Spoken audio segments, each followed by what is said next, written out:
Kidzy Bhaskar education Indira Nagar शाखा में हर्षोल्लास के साथ मनाया गया बसंत पंचमी उत्सव।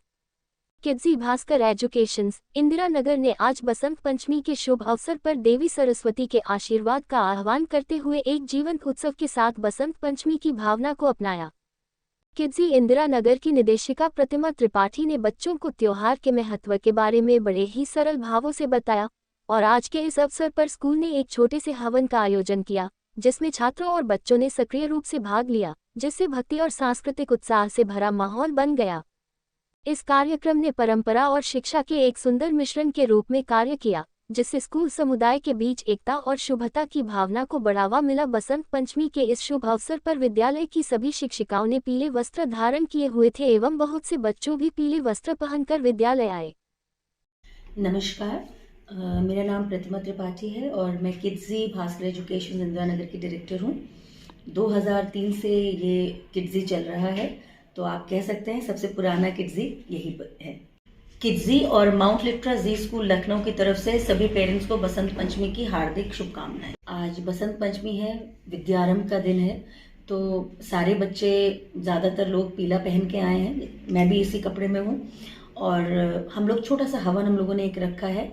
सरस्वती माँ की पूजा होगी, बच्चों में प्रसाद वितरण होगा और बच्चों को बताया जाएगा कि विद्या क्या चीज़ है और हम लोग क्यों सरस्वती माँ की पूजा करते हैं, क्योंकि विद्या से ही आपको सब कुछ मिलता है। अच्छे बुरे का ज्ञान उसी से आता है। अगर आपके पास विद्या नहीं है तो अगर आपके पास बहुत पैसा है तो वो भी व्यर्थ चला जाएगा। रीति रिवाज, संस्कार सब इसी उम्र से बच्चों को सिखाने चाहिए, क्योंकि जब बच्चे थोड़े बड़े हो जाते हैं तो वो रिजिड बिहेवियर में आ जाते हैं, पर जब वो छोटे होते हैं क्ले की तरह हैं। तो जितना आप इस समय उनको चीज़ें बताएंगे वो उतनी जल्दी उसको इम्बाइब करेंगे, उन चीज़ों को समझेंगे और उनको हमेशा ये चीज़ याद रहेगी कि हाँ, हमें ऐसे करना होता है। पेरेंट्स से कहूँगी कि आज के एजुकेशन में सिर्फ फैंसी चीज़ें ना देखें, थोड़ा सा ये देखें कि जिस भी स्कूल में आपका बच्चा जा रहा है वहाँ बच्चे का ध्यान कितना रखा जा रहा है, वहाँ का एकेडमिक क्या बोल रहा है। एकेडमिक का मतलब सिर्फ 99% नहीं होता है। एकेडमिक का मतलब ये होता है कि जो भी मैंने इस किसी भी क्लास में, चाहे वो प्ले ग्रुप हो, नर्सरी हो या क्लास 1 और 2 हो, जो भी मैंने पढ़ा, उस पढ़ने से मैंने सीखा क्या मैंने उसको सिर्फ रटा है या मैंने उसको पढ़ के सीखा है। जो भी आजकल स्कूल में पढ़ाया जा रहा है वो बच्चे का सीखना बहुत जरूरी है। आप मेरा मतलब शायद समझ रहे होंगे कि मैं सीखने का मेरा मतलब क्या है, कि तुमने ये तो माना कि हाँ मॉरल साइंस की क्लास है, लेकिन वो मॉरल है कहाँ? क्या हम में वो एथिक्स बाकी हैं?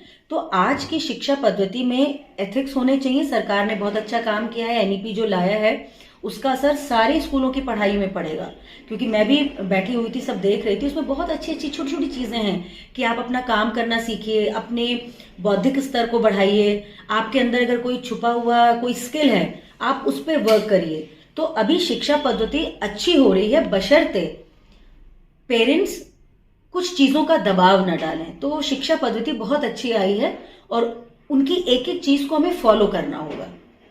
तो बच्चों के लिए आपके लिए क्या खास मैसेज होगा, थोड़ा सा ये बताइए। बच्चों से मैं सिर्फ इतना कहना चाहूंगी, उनसे ज्यादा जरूरी कुछ नहीं है। ठीक है, कभी एग्जाम में बच्चे पढ़ते हैं, कभी पेरेंट्स का भी स्ट्रेस होता है, स्कूल का भी स्ट्रेस होता है कि अरे इतने नंबर आने चाहिए, परसेंटेज आने चाहिए। ध्यान लगा के पढ़ें, अच्छे से खाएं, पूरी नींद लें, सुबह उठें, रिवाइज करें और एग्जाम पेपर को ध्यान से पढ़ें, फिर लिख के आ जाएं।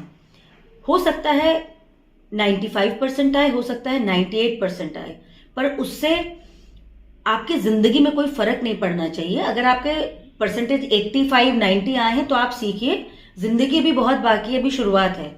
अगर कहीं परसेंटेज कम भी आ जाए तो बिल्कुल भी डिप्रेस ना होएं, समझे कि मैंने कहाँ गलती की और उस गलती पे वर्क करके इंटर में उसकी तैयारी करें और फिर आगे बहुत कुछ है। उनका करियर कहाँ से कहाँ होगा ये उनको अभी खुद भी नहीं पता है। तो शुरुआत में ही हम लोग इतना प्रेशर जो डाल देते हैं, उस प्रेशर को बच्चे ना लें, आराम से पढ़ें, सब अच्छे से होगा। जो उन्होंने साल भर क्लास में पढ़ा है वही एग्जाम में आएगा।